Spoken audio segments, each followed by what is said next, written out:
তোমরা অনেকে বলছো যে স্যার আমি বারবার করে পড়ছি, পড়াশোনা শুরু করেছি, কিন্তু যতক্ষণ পড়ছি শুধু ততক্ষণ মনে থাকছে, তারপরে গিয়ে আমার একদম কিছু আর মনে থাকছে না। তার জন্য কি একটা সমাধানের পথ অনেক চিন্তাভাবনা করে ভেবেছি আমরা। সেটা কি?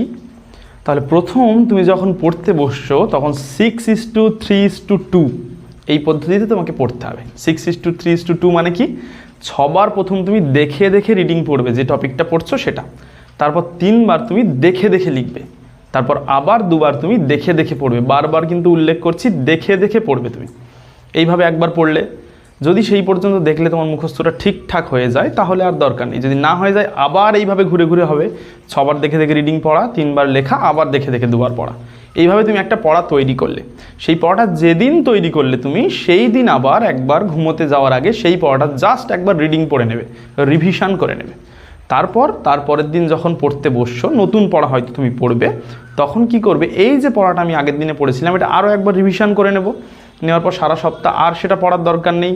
আর আমি বারবার বলেছিলাম তোমরা পড়াশোনার স্ট্র্যাটেজি তৈরি করার ক্ষেত্রে সপ্তাহে একটা দিন শুধুমাত্র রিভিশনের জন্য অবশ্যই রাখবে। রিভিশন যেই দিনটিতে করার কথা বলেছিলাম সেই দিনটিতে কি করবে, সারা সপ্তাহ আমার যা পড়া হয়েছে সমস্ত পড়াটা আমরা একবার করে রিভিশন করে নেব। আবার মাসের একটা নির্দিষ্ট তারিখ আমরা রেখে দেবো রিভিশন করার জন্য। তাহলে আমি কি যেদিন একদিন পড়ছি প্রথম, সেই দিন একবার আমি রিভিশন করছি, তার পরের দিন একবার রিভিশন করছি, সপ্তাহে একবার রিভিশন করছি, আর মাসে একবার রিভিশন করছি। এরপর আবার যখন পরীক্ষার সময় সেখানে আমি আরও একবার রিভিশন করে নিচ্ছি। তাহলে কিন্তু আমার একটা পড়া দীর্ঘস্থায়ী মেমোরিতে থাকবে, বা অন্ততপক্ষে পরীক্ষা পর্যন্ত কিন্তু আমাদের মাথায় অবশ্যই থাকবে। কারণ আমরা যখন বারবার রিভিশন করব একটা পড়া, তখন আমাদের মেমোরিতে বা দীর্ঘস্থায়ী স্মৃতিতে সেটা কিন্তু অনেক বেশি দিন থাকবে। এইরকম ভিডিও পাওয়ার জন্য আমাদের চ্যানেলের পাশে থাকবে, সবাই সাবস্ক্রাইব করে নেবে।